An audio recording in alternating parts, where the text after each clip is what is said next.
औज़ुबिल्लाहिमिनश्शैतानिर्रजीम बिस्मिल्लाहिर्रहमानिर्रहीम। नाज़रीन, ये अबकरी दवा खाना की जानब से रूहानी धोनी जो है आपको नज़र आ रही है, आपके सामने मौजूद है।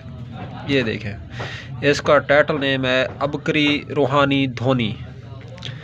तो इसके बारे में मशहूर और मारूफ है कि ये घर के अंदर जो आसेब होता है और जो जादू के नहस असरात होते हैं, जो बंदिश होती है, तो उसके लिए लाजवाब चीज़ है। नाज़रीन, इसका तरीका इस्तेमाल के हवाले बात करें तो तरीका इस्तेमाल इसका ये है, धोनी देने का।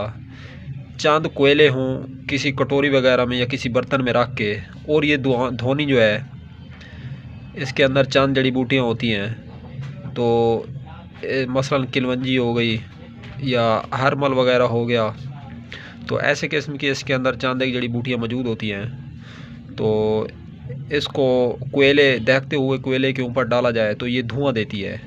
तो इसीलिए रूहानी धोनी के नाम से जो है ये मशहूर है, रूहानी धोनी, अबकरी रूहानी धोनी।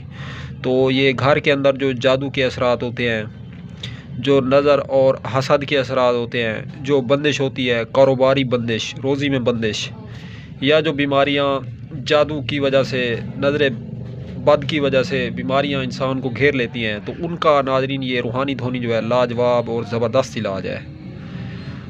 और घर के अंदर जो मच्छर होता है और जो खटमल होते हैं और जो फालतू किस्म के जहरीले मूजी हशरातुल अर्ज़ होते हैं, ज़मीन पर चलने वाले रेंगने वाले कीड़े वाफिर मिकदार में घर के अंदर पाए जाते हैं, कोई मीठी चीज़ रख दी जाए तो फिर उसकी खैर नहीं होती, तो उसका भी लाजवाब इलाज है। नाज़रीन, खटमल, कीड़े मकोड़े और जरासीम जो होते हैं घर के अंदर, उनको भगाने में ये मुआविन और ज़बरदस्त किरदार अदा करती है अबकरी रूहानी धोनी। तो नाज़रीन, अगर कीमत के हवाले से बात की जाए तो 150 रुपये जो है इसकी रिटेल प्राइस है, कीमत है, और अपने असर और रसूख में किसी और दवा को सानी नहीं रखती। तो वीडियो अगर अच्छी लगी है तो इस वीडियो को लाइक और शेयर करें। अब तक के लिए इतना ही, तब तक के लिए अपना भी ख्याल रखें और अपने इस यूट्यूब चैनल का भी। मिलते हैं इंशाल्लाह किसी नई वीडियोज़ के साथ।